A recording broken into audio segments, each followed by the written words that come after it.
doubted to believe it. Hello all you Liverpool fans, fellow Reds around the world. Welcome to what I like to call Statisfied, hosted by me, your host Nick, for the LFC Couch. I have been known to host a few pods that focus on these stats and bits and pieces and information leading up to Liverpool's next match. So I thought I'll make it sort of my own little baby and just give you a quick 20-30 minute show. This one will be a little bit longer, I believe, because I am actually interviewing a Chelsea fan, a bit of a family connection. He is my uncle, who is unfortunately, for me anyway, a chav, a man of the blue, the London side in blue, the pride of London, as they like to claim that they are, most likely are. They've won more Premier Leagues in the last 10 years than the other teams in London, so we'll give them that. But that's coming up shortly. But as I said, this is the Stats Pod, so let's get straight into it. We are taking on Chelsea in less than 24 hours' time, hopefully from when this pod comes out, maybe a little bit more than 24 hours. But we are taking them on, as they are also joint first with a couple of other teams. But as it stands, they are off to a flyer. 3-1 win against Brighton and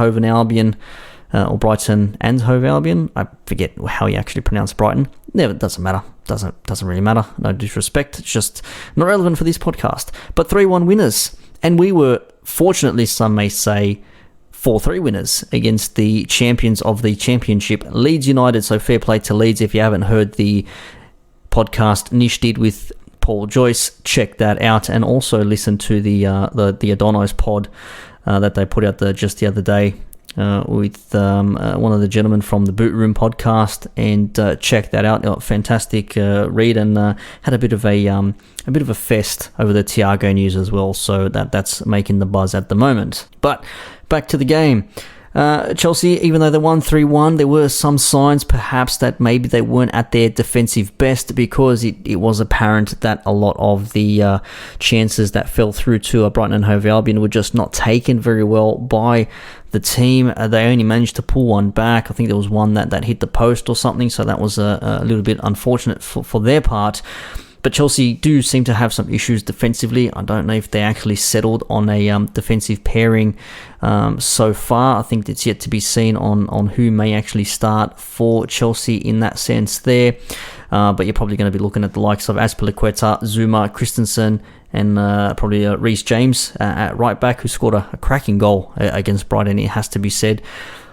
The only question mark I'd probably say for Chelsea is maybe Aritha Balaga, their goalkeeper, who seems to be under constant attack, for lack of a better word, from the Chelsea fans and also football pundits in general, because as the boys mentioned on their pod the other day, he has conceded something like 13 goals or 13 from outside the box, one or the other. Still, it's not a statistic a goalkeeper wants to have to his name, so he can be got at. We have scored a few long ranges against him. Obviously, Naby Keita's goal, notably, was a cracker last season in the last game.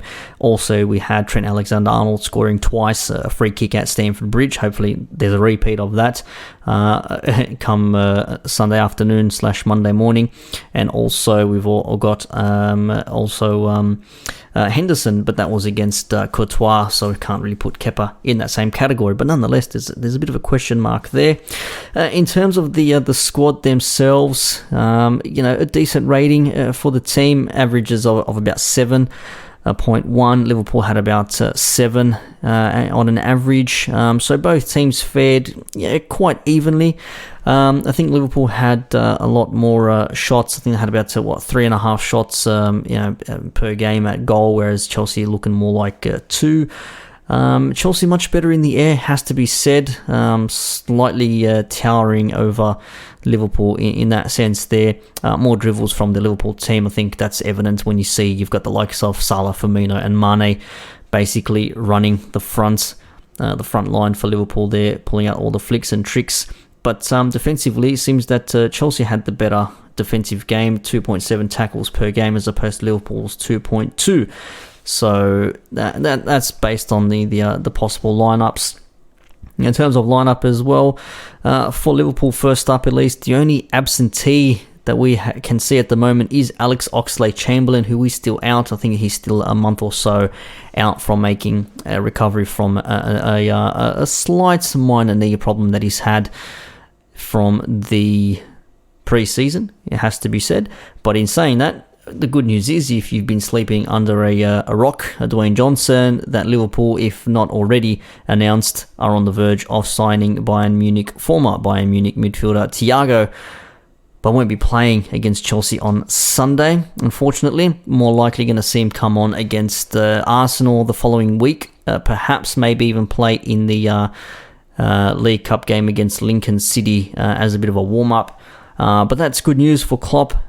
Selection headaches would be the only thing that he really needs to think about, and basically the only real issue he needs to sort of surmise before the start of this game is who's going to play in the midfield, because you've got the likes of Henderson, Fabinho, Wijnaldum, Keita, Minamino as well, if you're not going to play him in a front three. So there is some leeway for Klopp there to play around and tinker with his midfield if he wants to, or he could go with the proven midfield of Henderson, Wijnaldum, and Milner, who he normally goes for. But I think Fabinho will slot into this into his traditional number 6 role, with Keita starting on the bench.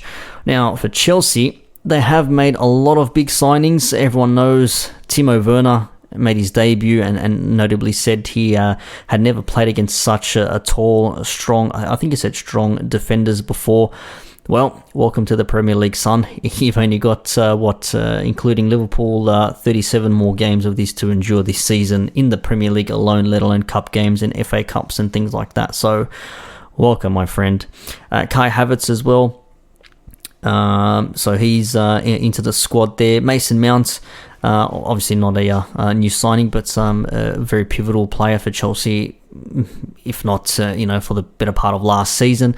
Niko Kovac seems to be into the squad as well, because it seems that Hakim Ziyech, who they signed from Ajax in the January transfer window, is out with an injury, as is their new signing from Leicester City, Ben Chilwell, and Billy Gilmore as well, the one of the standout youngsters who really impressed Lampard and Chelsea fans at the back end of last season. So he is out as well. Azpilicueta is a little bit doubtful. He may be starting this game, you never know. Timo Verna ended up with a dead leg, but Frank Lampard says he will be okay to start this match, so you may as well see him starting up against the back four of Liverpool. And of course Christian Pulisic as well, who lit the Premier League on fire. Had a bit of a slow start, but the last couple of months of the Premier League season, or what was of the Premier League season, was definitely his, and he absolutely owned it and scored a couple of goals against us, and great goals as well, I must say. So that's what we're looking at the moment there. As I said, the goalkeeper situation with Aritha Balaga for Chelsea fans may still maybe not be totally happy with Aritha Balaga. As I said, we're going to hear from my Uncle Nick, who is a Chelsea fan, and see what he has to say, if he can excuse Aritha Balaga or if he's got anything else to say. But there is talk of perhaps a new goalkeeper coming in for Chelsea, if Frank really wants to shake things up a little bit and assert that it doesn't matter what your price tag is, if you're not good enough, you will be out the door.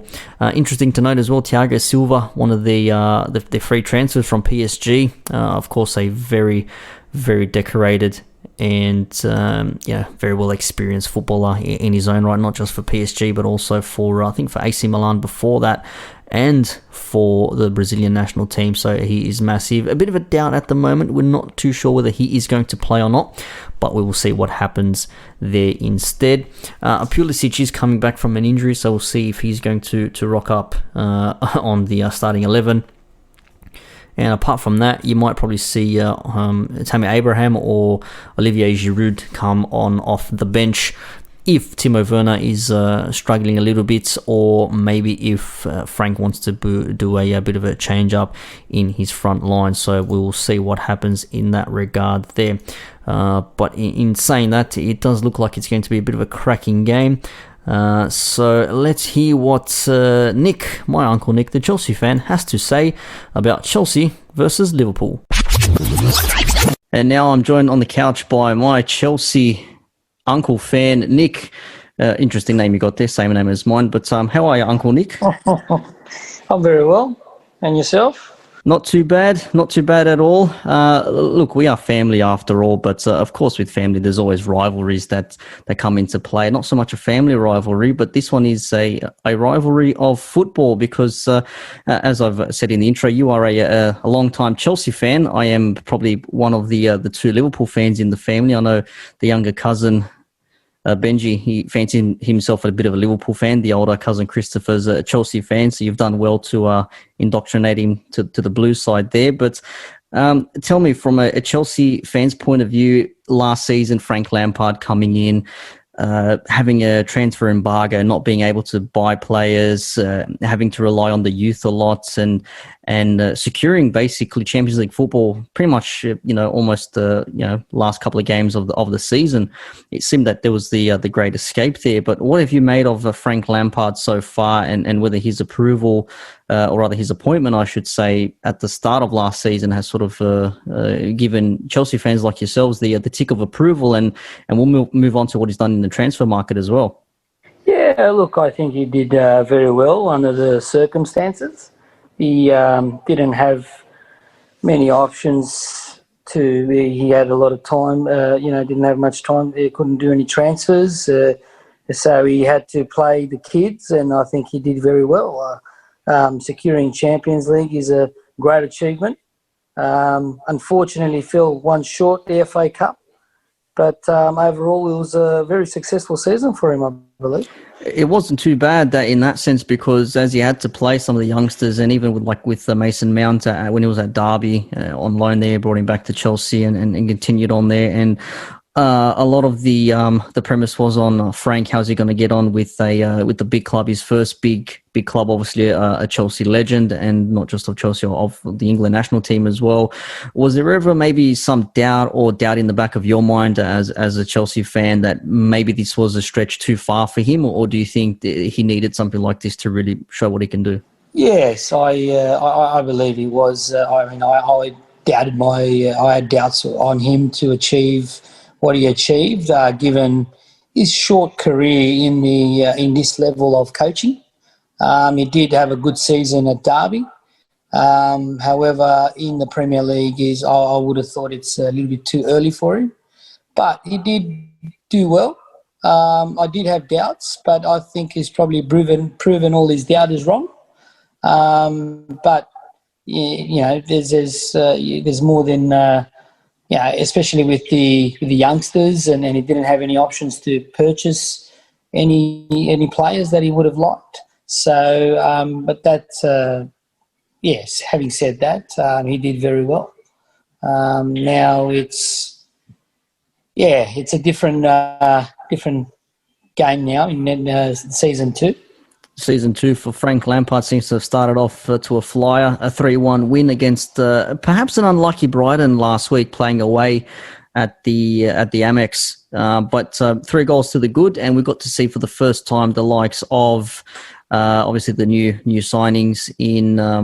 We've seen Timo Verna. We also saw a little bit of Havertz in the middle as well there. Timo Verna first up, a big money signing for all intensive purposes. It looks like Liverpool were pretty much primed to sign him up, and then lo and behold, Chelsea does the Chelsea thing and swoops in. But there was a bit of a transfer saga there. What do you make of Timo Verna coming from a successful stint in the Bundesliga to come and play in a very tough league such as the Premier League? And keeping note, he actually said he'd never played against such tall defenders before in his life, and he's got another tough gig coming up this weekend as well. I haven't, to be honest, I did not see much of him in the Bundesliga. I did see some of his games, but from what I saw, I thought he did very well. I was quite impressed with the speed that he's got. I mean, I could see, especially wearing that number 11 jersey, I could see hopefully another young Drogba coming in. He wore that number 11, and he did us proud for a number of years. And from what I saw in that first game, I think is the real deal. I mean, it's yet to be seen. Obviously, that's just only one game, and against an opponent, like taking nothing away from from Brighton. I mean, I think they played well, actually. You know, in parts, I thought they did much better than Chelsea, to be honest. But, yeah, so it's still early. It's only one game. But from what I saw, I was very, very impressed. I think he did very well. And also from Timo Verna, on top of that, we'll all mention as well Kai Havertz. This one sort of came a little bit out of nowhere. Another relative youngster coming from the Bundesliga. I mean, he wears the number 29 for Chelsea. He's only 21 years old, and he sort of plays an attacking midfielder and winger. And when you consider the sort of players you guys have in the middle, in that midfield, of course, N'Golo Kante, one of the best, defensive midfielders we've seen in the Premier League for some time. I think that there's more quality coming into the squads now, not just at Chelsea or Liverpool, but some other teams as well have sort of found their anchor in the middle of the pitch. But Christian Pulisic, we saw him come over from Dortmund halfway through last season, and really kicked on once we came back from the COVID break, and we saw him score quite a few goals and really saw what he's about. I mean, when you think of Pulisic on the wing, Timo Verna up front, you've also got, as we said, Kai Havertz in the middle, Ross Barkley can still do your job, N'Golo Kante, even Tiago Silva, even though he's maybe 33, 34 years of age. I think you sort of got a fair few key players now that can really push on for like a solidified top four finish. Well, that's right. I mean, with the new signings, I think the quality's there. Havertz, it's his first game. I think he still needs to get used to the Premier League from what I saw. You got to give him a bit of time. He is only 21, so he needs a bit of time to adapt to the Premier League. Having said that, I think he's a great signing. There's talent there, and with time he'll get better. But also we still got Mason Mount. I think he assisted with him. He played well along that Brighton game. We still got a lot of players that are yet to come in. It's going to be interesting. There's a lot of new signings. The Lampard's got some decisions to make. I think all the signings have been good.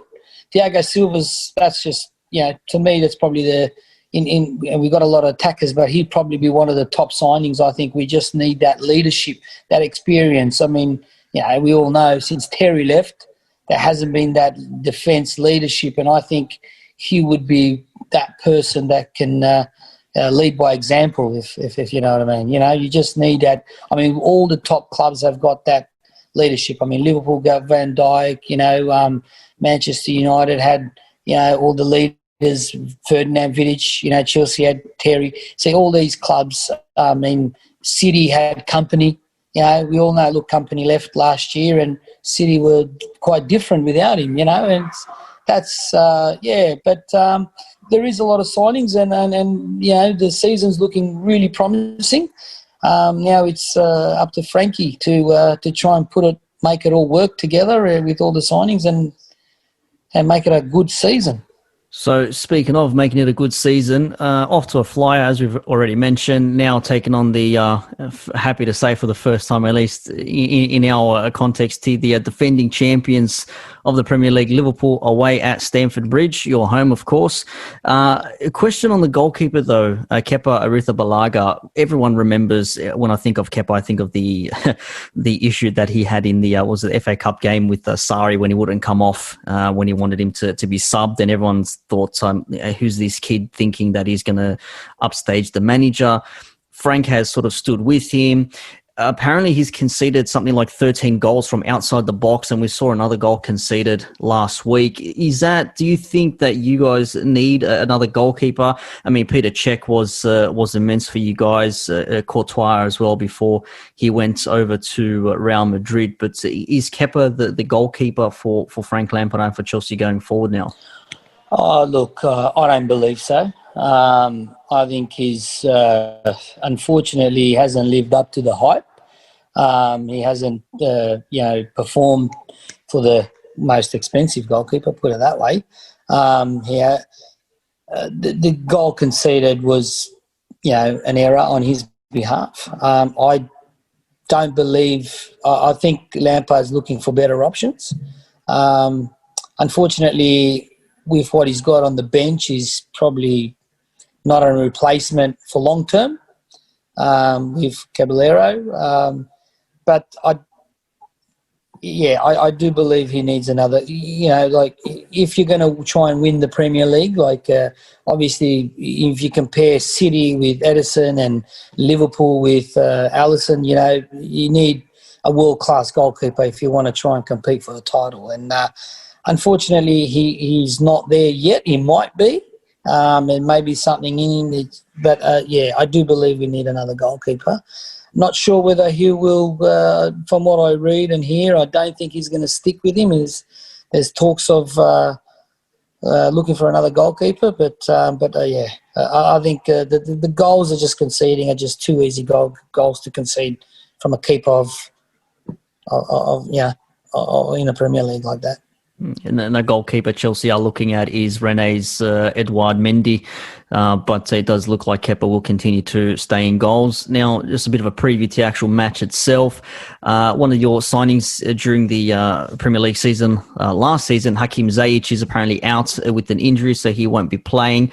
Tiago Silva is a little bit doubtful, as is Timo Verna, picked up a bit of a knock, and Christian Pulisic. So that's already a couple of players that you probably would be relying on to play against a team such as Liverpool. But in saying that as well, you've also got the likes of Ruben Loftus-Cheek, who sort of set the Premier League, or at least Chelsea fans, sort of with some delight a couple of seasons ago. But then you've also got Tammy Abrahams, who was one of the leading goal scorers for Chelsea. So there are still players in there. Mason Mount, of course, in the midfield, as we've mentioned. Kovacic, I think he's made his deal permanent now. So it is going to be a little bit touch and go with some players. But I mean, who are you expecting to actually see perhaps start in the match itself? And, do you think that you will probably have enough that will help you guys get over the line? Yeah, look, you did mention some of the players being doubtful. In terms of, I think Werner, I'm not quite sure if he...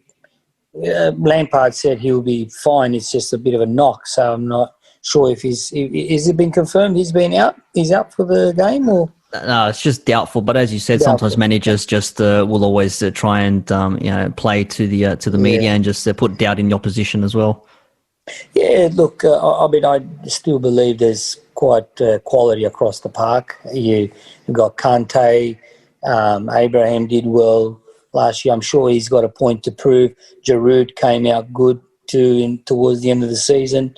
So not sure if we have, I mean, Loftus-Cheek, in my view, he didn't have his best games against Brighton. I'm not sure if that's just because lack of game time through his injury. Just needs a bit of time to get back into it. But, a few seasons ago, he set everything alight with Surrey, but he didn't have the greatest games last week.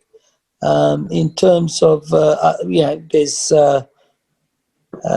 we got Pulisic, who hopefully, I'm not sure if he's still doubtful or not. He did well. There's quite a lot of players there that can fill in the role. Mount is another one that did well last year. So they're the players. I think the youngsters might need to step up if there's any players missing through injuries. But the players that did a job for us last season.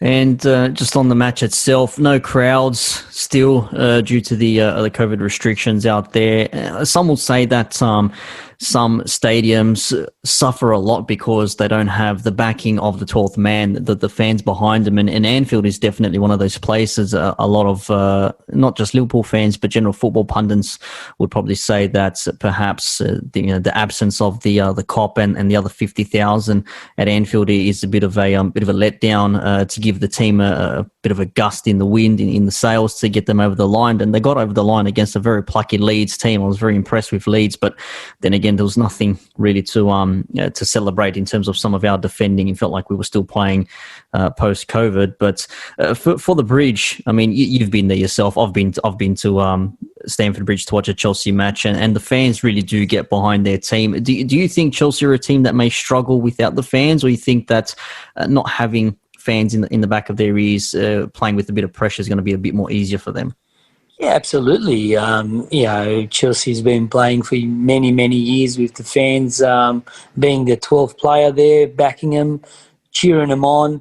There's no doubt in my mind that that doesn't play a role in helping the team get across the line or give them that extra boost that they need to try and get a win. And, at the end of the day, that's what it's all about, really. It's the fans that you want to, get behind you and you want to work hard for. And, and you want to be cheering your team on and just trying to get them to get that win.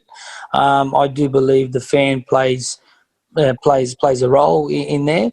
It certainly plays a role. Us watching it on TV is not the same. It just feels like watching a game of 15-year-olds running around a pitch, but with no crowd. So. Yeah, look, I do believe it plays a role, but it'll play a role in any club. Like it plays a role on Liverpool and not having fans at Anfield, or City not having, fans at Etihad, or and so on, and Manchester United at Old Trafford. So it's the same for every club. And finally, Chelsea, having won their last 6 home matches in the Premier League at least, there have been over 2.5 goals in 11 of Chelsea's last 13 games. And I think the weekend against Brighton was their first win in 5 matches. Tell me, with Liverpool being undefeated in 35 of our last 38 matches across last season, and I think undefeated at Anfield for bloody hell, something like 2 or 3 years now, how do you feel going into this match? And give me a score prediction. Oh, look, it's going to be tough. Defending champions, they've had that squad for a few years. I mean, Klopp, let's just not forget, Klopp's had a few years to build on this squad. Frank's just starting. This is his second game with players that he brought into the club that he's building on. Klopp's had, 4 or 5 years now? I'm not quite sure, but it would be. Yeah, he's into his fifth now. Yeah. So he's had a lot of time to work on his team. So it's going to be tough. Look, if I was to give a score prediction, I think a score prediction would be. I can't go past Chelsea. I think 2-1 for Chelsea. Oh, that's brave. I mean, I'm hoping so anyway. No, you're playing at home. You got to back your team as well, playing at home. And like you said, it's the new team still trying to find out who they are against the juggernaut for what it's worth against Liverpool. As you said, established players playing together for a while. So I think it's going to be an interesting match. And dare I say, if Chelsea really want to get at Liverpool, there'd probably be a lot of space for Liverpool to attack as well. So I'm hoping for an open match. I'm actually thinking it's going to be a 2-1 myself, but I'm going 2-1 towards Liverpool. So. Look, given that they conceded 3 goals at Anfield, I think the gates have opened, I think, from last year. So Chelsea also conceded, I think, 16 shots on target against Brighton. So, I think for any team, if you're conceding more than five shots a game, I think that could be a little bit alarming. But you never know. It could be a defensive masterclass from Chelsea. It could be a erroneous backing from Liverpool. We are yet to see. But I think the game's 1 a.m. Sunday morning for us in Australia. And was it just after lunchtime? Was it Sunday afternoon for everyone in England and around the world? So I'm hoping for a very good match. Dearest Uncle Nick, I think we've had a good 20 odd minutes having a good chat. Thank you for your input towards Chelsea, and in all fairness, good luck on the weekend, and hopefully you guys push on forward and maybe take top 4, not first place, but we'll try retain first, but you might be able to get second. You never know. Yeah, you never know. And, go to Chelsea. And a big thank you to my uncle for joining in. This was his first time on a podcast. Was a little bit nervous. I told him it's just like a normal conversation we have about football, except we're not yelling over one another, trying to prove each other wrong. So hopefully that wasn't too painful and pleasant to listen to. So I will try and get him back on for the review of the Chelsea-Liverpool match. And dare I say, we may have many more opposition fans coming on the LFC couch to talk about their team, and notably what they expect against their team's matchup against our team. Obviously, the champions of England, the former, or just recently former champions of Europe, current champions of the world, Liverpool FC. So, to wrap things up for this Statisfied episode, here are the facts. Liverpool are undefeated in 35 of their last 38 matches, or ours, I should say, in the Premier League as well. Obviously, we lost one to Watford, which was a little bit hurtful. But if all goes well, maybe Ismail Sarr may be an option off the bench if we do intend on signing him from Watford. I know they're asking for a bit of money, but that may that may lead the way for Origi to maybe find another football club, the cult legend that he is, or maybe even Ryan Brewster. There's been talk of him going to Sheffield United or Sheffield Wednesday, one of the Sheffield, so you never know what happens. But Chelsea have been winning at the Bridge in the last 6 home matches. That's in the PL at halftime and full. So, will Liverpool give them a bit of an upset? We shall see. But there's been a lot of goals scored at Stamford Bridge. Over 2.5 goals in 11 of their last 13 matches. So that's a lot of goals going back and forth, whether the opposition is a little bit slack for Chelsea, whether Chelsea are a little bit slack in defence. You take your pick. But they have won their last 6 home matches. But the weekend against Brighton was their first win in 5, or away from home, I believe, something like that. So could be a bit of a different beast at home as opposed to away from the Bridge. But we have scored at least 3 goals in our last 3 matches for Liverpool, of course. But Chelsea have kept a clean sheet in the last 3 home matches as well.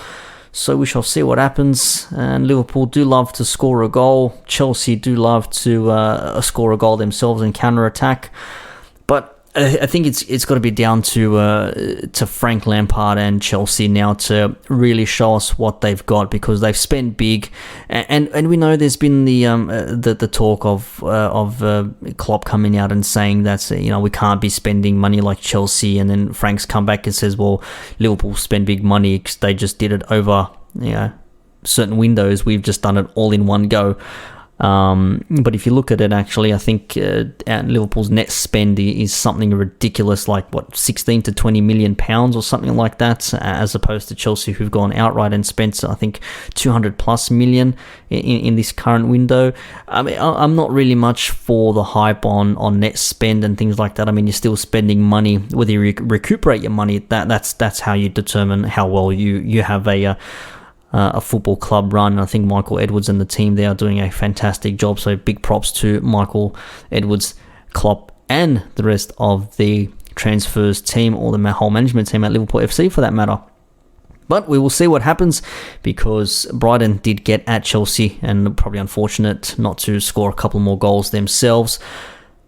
But Liverpool, they also had we had our struggles, some defensive errors which you don't normally associate with our team, not just individuals, our team as a whole. Opening day rust, maybe underestimating the opposition, perhaps missing the crowd a little bit. Who knows exactly what the situation is there. But in saying that, we're not playing at home, we are playing away. And hopefully we can just go to the Bridge and do what we do and come away with the win. But we've been conceding a lot of goals lately. Probably haven't been as focused in the back as maybe we would like to be, or as we have been pre-lockdown period in 2020. So we'll see if that was just a faltering start, and whether we will actually see the real Liverpool defensive machine come into gear against Chelsea this weekend. As I said in the prediction, I think 2-1 for Liverpool. My uncle thought 2-1 for Chelsea. It looks like it's going to be a 3-goal game. So hopefully it's all ready to rock and roll for us if we're watching on a Monday morning or a Sunday afternoon. It's going to be a cracking game, I do hope so. And up the Reds, as far as I can say. So thank you very much.